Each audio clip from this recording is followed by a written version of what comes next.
Halo pendengar setia Lensa Berakhlak, kembali lagi bersama saya Yaya. Di episode kali ini kita akan membahas topik yang sangat penting untuk kita semua, terutama bagi para ASN nih, yaitu menghidupkan nilai berakhlak dalam keseharian ASN. Sebelum masuk ke pertanyaan, ada baiknya nih kita kenalan dulu yuk sama para pembicara kita hari ini. Yang pertama ada Kak Atri Susandi. Halo Kak Atri Susandi. Halo Kak Yaya. Yang selanjutnya ada Kak Bambang Satrio Gandhi. Halo Kak Bambang. Halo Kak Yaya, selamat pagi. Selamat pagi, semangat sekali. Yang selanjutnya ada Kak Cipa Purnamasari. Halo Kak Cipa. Halo Yaya. Semangat pagi hari ini. Semangat dong. Oke, selanjutnya yang digadang-gadang paling kecil di sini nih katanya. Halo Kak Destiana. Halo Kak Desti. Halo Kak, selamat pagi.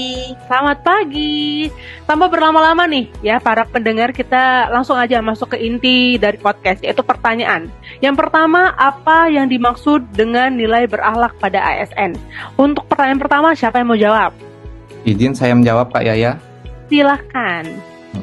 Nah, untuk nilai berakhlak pada ASN adalah nilai dasar atau core value bagi ASN Indonesia yang ditetapkan oleh pemerintah. Berakhlak itu udah menjadi pedoman sikap dan perilaku agar ASN bekerja profesional, berintegritas, dan fokus pada pelayanan publik. Nah, itu Kak Yaya. Oke, terima kasih Kak Bambang. Selanjutnya, pertanyaan selanjutnya, apa arti masing-masing huruf dalam akronim berakhlak ini? Nah, siapa yang mau jawab? Saya yang akan jawab Yaya. Silahkan Kak Cipa. Oke, jadi kalau kita ngomongin berakhlak, tiap huruf itu punya makna penting. Oke. B itu untuk berorientasi pelayanan, yang artinya kerja kita fokus melayani masyarakat. Yang kemudian ada A, yaitu akuntabel. Jadi semua tindakan bisa dipertanggungjawabkan. Untuk K-nya yaitu kompeten, terus belajar dan tingkatkan kemampuan. H, harmonis, saling menghargai perbedaan. A, adaptif, siap menyesuaikan diri dengan perubahan.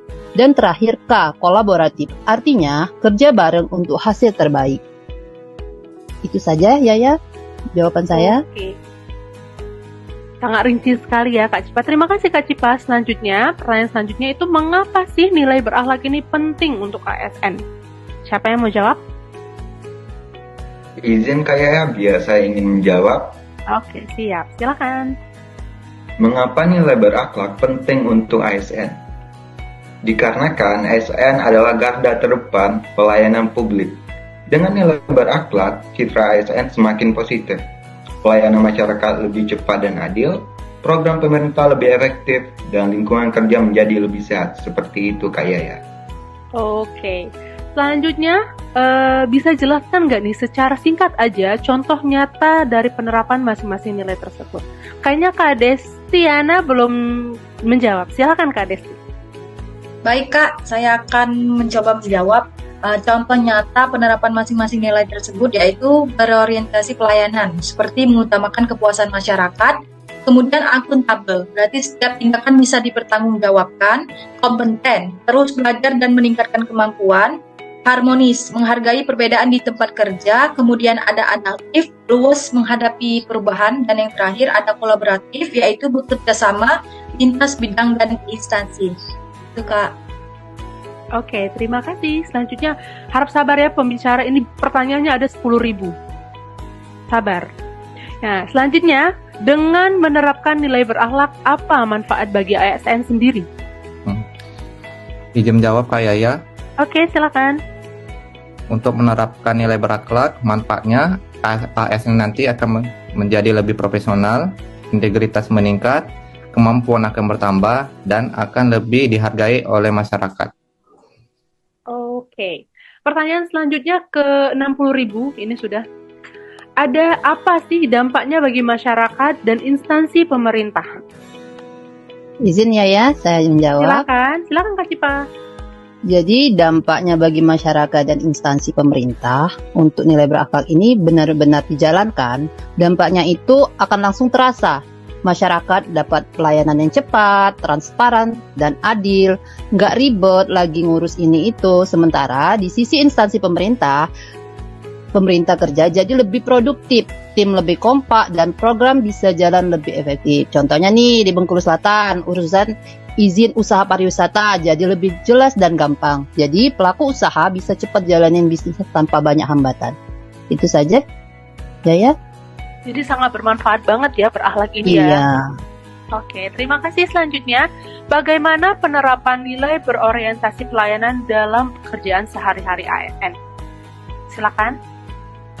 Izin saya ingin menjawab. Silakan. Bagaimana penerapan nilai berorientasi pelayanan dalam pekerjaan sehari-hari ASN?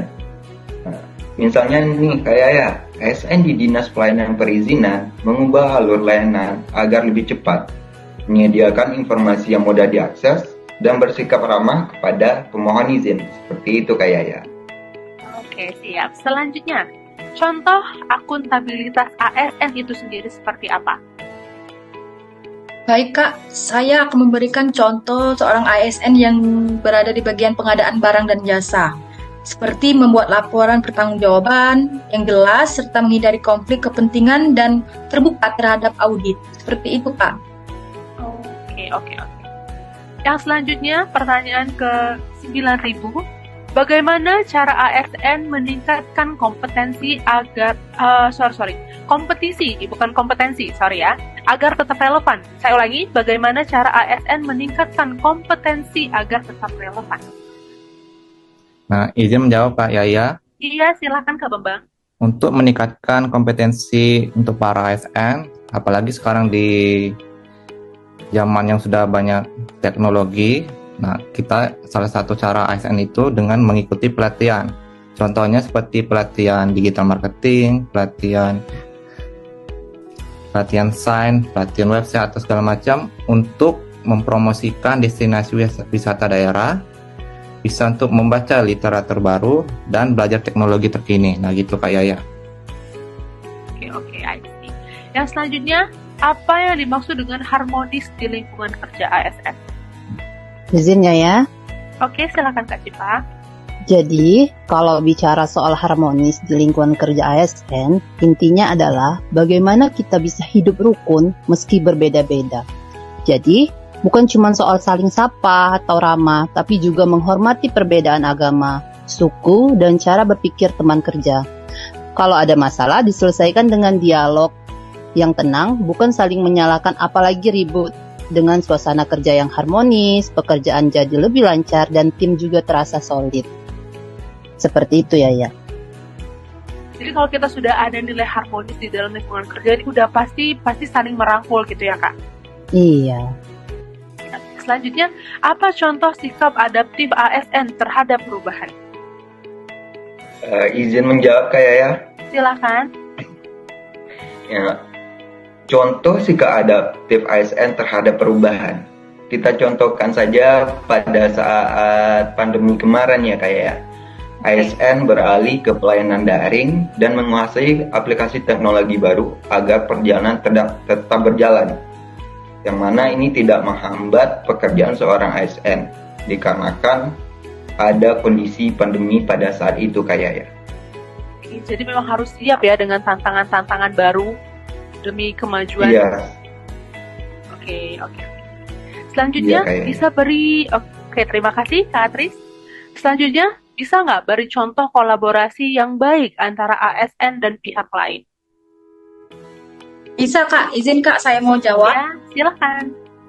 Nah, contoh kolaborasi yang baik antara ASN dan pihak lain yaitu misalnya ASN yang mengajak pihak swasta, antara komunitas dan media, serta bekerjasama untuk menyukseskan program daerah seperti festival wisata lokal Kak. Oke, I see. Selanjutnya, pertanyaan ke-13.000 ini udah. Apa langkah sederhana yang bisa dilakukan ASN untuk mulai menerapkan nilai berakhlak? Nah, izin menjawab Kak Yaya. Silakan. Langkah sederhananya dimulai kita di setiap akhir pekan itu selalu berefleksi diri apakah kita sudah menerapkan nilai-nilai berakhlak itu. Mulai dari kecil dulu dengan komitmen seperti disiplin waktu atau responsif terhadap pengaduan masyarakat. Nah gitu Kak Yaya. Jadi kalau telat itu nggak termasuk nilai ASN ya? Iya, betul Ayah. Oke. Oke, selanjutnya bagaimana cara membangun budaya tim yang mendukung nilai ini? Kayak ya, Silakan. untuk membangun budaya tim yang mendukung nilai ini, kuncinya itu di harmonis. Jadi kuncinya terbuka dan saling menghargai. Caranya bisa lewat pertemuan rutin, ngobrol soal nilai-nilai kerja bareng, dan jangan lupa apresiasi kalau ada sikap positif. Hal-hal kecil kayak gini bikin tim lebih kompak dan nyaman. Itu Ya, aku setuju. dari Aku saya. setuju. Terima kasih Kak Cipa. Selanjutnya, Iya. apakah ada tokoh ASN inspiratif yang bisa jadi teladan untuk ASN? Izin menjawab kayak ya. Iya, silakan. Untuk tokoh inspiratif yang bisa jadi teladan, menurut saya kayak banyak tokoh kok yang bisa untuk menjadi role model. Kita bisa meneladani pejabat publik yang transparan, inovatif, dan benar-benar berorientasi pelayanan sebagai inspirasi sehari-hari. Contoh aja kayak kabit saya sendiri, yaitu beliau selalu menerapkan yang namanya transparan dalam menjalankan tugas sehari-hari, bagaimana mendidik kami agar inovatif dan bekerja, dan terus berorientasi pada pelayanan prima. Seperti itu kayak. Oke. Terima kasih, itu contoh nyata banget ya, yang bisa kita lihat secara langsung di kehidupan dan di lingkungan kerja. Terima kasih Kak Atris. Selanjutnya Iya. ini pertanyaan terakhir, ke 16.000 pertanyaannya, udah banyak. Apa sih pesan dan ajakan kakak-kakak semuanya untuk para ASN agar terus berakhlak? Baik Kak, di sini sebagai pertanyaan terakhir saya akan mencoba menjawab. Pesan dan ajakan saya untuk para ASN agar terus berakhlak yaitu selalu menerapkan nilai berakhlak karena ini merupakan investasi jangka panjang untuk diri kita, instansi dan negara. Mari kita mulai dari diri sendiri, dari hal kecil dan dari sekarang. Karena pelayanan publik yang unggul dimulai dari pribadi ASN yang berakhlak. Terima kasih Kak. Sama-sama Kak. Jadi betul banget ya teman-teman, berakhlak ini penting banget untuk ASN. Nah, sahabat pendengar, kita sudah berbincang banyak tentang pentingnya menghidupkan nilai berakhlak dalam keseharian ASN. Dengan berakhlak, ASN tidak hanya meningkatkan kinerja pribadi, tetapi juga mendorong instansi pemerintah untuk bekerja lebih efektif, harmonis, dan adaptif menghadapi tantangan zaman. Hasilnya, masyarakat semakin percaya dan ikut mendukung program-program pemerintah daerah, mulai dari pariwisata hingga dengan pelayanan administrasi. Mari kita mulai dari diri sendiri, dari langkah-langkah kecil, dari sekarang juga seperti yang sudah dibicarakan oleh pembicara, karena pelayanan publik yang unggul dimulai dari pribadi ASN yang berakhlak. Terima kasih sudah mendengarkan episode podcast kali ini dan terima kasih kepada para pembicara. Jangan lupa ikuti terus episode berikutnya untuk topik-topik inspiratif lainnya. Salam ASN berakhlak, salam dari Kabupaten Bengkulu Selatan. Terima kasih.